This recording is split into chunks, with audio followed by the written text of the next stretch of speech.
BRICS का हिस्सा बनने पर क्यों टेंशन में है सऊदी अरब। नमस्कार, स्वागत है आपका हमारे चैनल डेली सऊदी न्यूज पर। खबर शुरू करने से पहले जरूरी जानकारी आपको दे दें कि अगर आप सऊदी में फंस गए हैं, वहां पर नियोक्ता आपको छोड़ नहीं रहा है, आप अपने देश वापस लौटना चाहते हैं, तो ऐसे में आपको पता नहीं है कि आप क्या करें, तो बता दें कि आप घबराएं नहीं। नीचे दिए हुए कॉन्टैक्ट नंबर पे आप कॉन्टैक्ट कर सकते हैं। वहां से आपको जो जरूरी हेल्प है वो मिल जाएगी। कानूनी प्रक्रियाओं के तहत सारी कार्रवाई करके आपको महज 3 से 4 दिन के अंदर खरूज लगाकर वापस अपने देश सही सलामत पहुंचा दिया जाएगा। तो दिए गए नंबर पर आप संपर्क कर सकते हैं। देखिए, रूस के कजान में 16वां ब्रिक्स शिखर सम्मेलन चल रहा है। भारतीय पीएम नरेंद्र मोदी और चीन के राष्ट्रपति जिनपिंग सहित 2 दर्जन विश्व नेता ब्रिक्स की बैठक के लिए कजान में जमा है। तमाम बड़े नेताओं के ब्रिक्स समिट में पहुंचने के बीच एक बार फिर सऊदी अरब का मामला ध्यान खींच रहा है। ब्रिक्स के मूल सदस्यों ब्राजील, रूस, भारत, चीन और दक्षिण अफ्रीका ने साल 2023 में हुई समिट में जिन नए देशों को ग्रुप में शामिल किया था, उनमें सऊदी अरब भी है।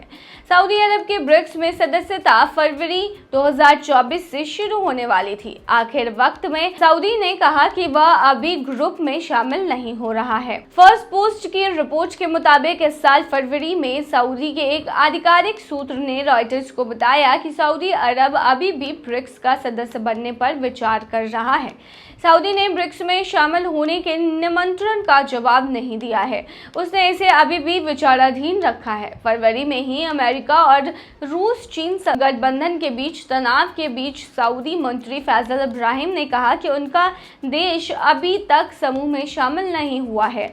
रूस में दक्षिण अफ्रीका के राजदूत की ओर से भी यही कहा गया है कि सऊदी अरब फिलहाल अपनी प्रक्रियाओं से गुजर रहा है। सऊदी अरब ने ब्रिक्स में आने पर तय नहीं किया है। जब हम कजान में शिखर सम्मेलन की ओर बढ़ेंगे तो हम इसे देखेंगे। कजान में सम्मेलन शुरू हो गया है, लेकिन सऊदी अपना फैसला नहीं ले सका। ब्रिक्स को पश्चिमी समूहों के प्रतिद्वंदी और ईरान, उत्तर कोरिया के साथ एक नई विश्व व्यवस्था को बढ़ावा देने के रूस चीन गठबंधन के प्रयासों के हिस्से के रूप में देखा जाता है। ऐसे में कई देश इस ग्रुप में शामिल होने को लेकर शंकित रहे हैं। अर्जेंटीना इसका उदाहरण है, जिसके शामिल होने को दक्षिण अफ्रीका में हुए शिखर सम्मेलन में मंजूरी दी गई। बाद में अर्जेंटीना के राष्ट्रपति जेवियर मिलेई ने यह कहकर ब्रिक्स में शामिल होने से इनकार कर दिया कि वो कम्युनिस्टों के साथ नहीं जाएंगी। सऊदी अरब ने सदस्यता की स्थिति पर कुछ साफ नहीं किया है और उनकी स्थिति पर सस्पेंस बना हुआ है। ऐसी अटकलें लगाई जा रही हैं कि ब्रिक्स के बारे में कुछ संदेह सऊदी के इसमें शामिल होने में देरी की वजह बन रहे हैं। एक वजह यह भी है कि सऊदी अरब अमेरिका का प्रमुख सहयोगी रहा है, इसीलिए भी उसे अमेरिकी और पश्चिमी विरोधियों यानी कि रूस और चीन के साथ जुड़ाव बढ़ाने के बारे में शंका है। रूस और चीन औपचारिक रूप से ब्रिक्स को पश्चिम विरोधी ग्रुप नहीं मानते, लेकिन ब्रिक्स को पश्चिम को कमजोर करने के लिए एक एजेंडे के रूप में देखा जाता रहा है। भारत और यूएई जैसे पश्चिम के साथ मैत्रीपूर्ण संबंध रखने वाले देशों की मौजूदगी के बावजूद इसे पश्चिम विरोधी के तौर पर पेश किया जाता रहा है। ऐसे में यह सऊदी अरब जैसे देशों को असहज करता रहा है। सऊदी ने बनाई है एम्बुलेंस ऐसी कि अब नहीं जाएगी किसी भी मरीज की जान।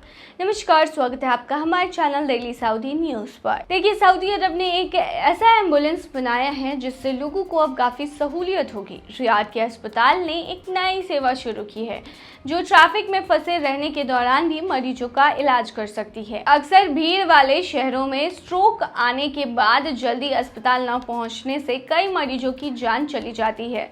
स्ट्रोक आने के बाद पहला 1 घंटा गोल्डन आवर माना जाता है। अगर इस 1 घंटे के अंदर मरीज को उपचार मिल जाए तो उसकी जान बचाई जा सकती है। King Faisal specialist hospital and research centre ने मोबाइल स्ट्रोक यूनिट की शुरुआत की है। रियाद जैसे बड़े शहरों में अक्सर जाम में फंसने से मरीज के अस्पताल पहुंचने में देरी हो जाती है, लेकिन इस मोबाइल स्ट्रोक यूनिट में रास्ते में ही मरीज का इलाज किया जा सकता है। एम्बुलेंस के अंदर विशेषज्ञताओं की एक टीम, जिसमें एक न्यूरोलॉजिस्ट, एक क्रिटिकल केयर नर्स, एक पैरामेडिक और एक सीटी स्कैन तकनीशियन शामिल है। अस्पताल पहुंचने से पहले मरीज के इलाज करने के लिए भी ये सभी मिलकर काम करते हैं। Stroke neurologist doctor Fahad Al Ajlan ने अरब न्यूज़ को बताया है कि Faisal specialist hospital and research centre की इस एम्बुलेंस में अस्पताल में होने वाले स्ट्रोक का पूरा इलाज हो सकता है। वहीं आपको बता दें कि सऊदी अरब में पहले से भी एम्बुलेंस को लेकर कई नियम बनाए हुए हैं, जैसे कि एम्बुलेंस अगर कहीं से गुजर रही है और जितने भी बाकी के ड्राइवर्स हैं अगर एम्बुलेंस को रास्ता नहीं देते हैं तो उन पर कार्रवाई की जाती है और उन पर 1000 सऊदी रियाल का जुर्माना भी लगाया जाता है। तो आप इस चीज़ से समझ सकते हैं कि सऊदी अरब में मरीजों को कितनी प्राथमिकता दी जाती है। वहीं नहीं, सऊदी अरब में ये भी चीज़ें लागू हैं कि कोई भी व्यक्ति हो, चाहे वो एक किसान ही क्यों ना हो, वो किसी ऐसे क्षेत्र में फंसा हो और बीमार हो जहाँ पर से उसे लाने में काफ़ी टाइम लग जाएगा, तो ऐसे में उसे एयरलिफ्ट किया जाता है और जल्द से जल्द अस्पताल पहुंचाया जाता है ताकि उसकी जान बच जाए।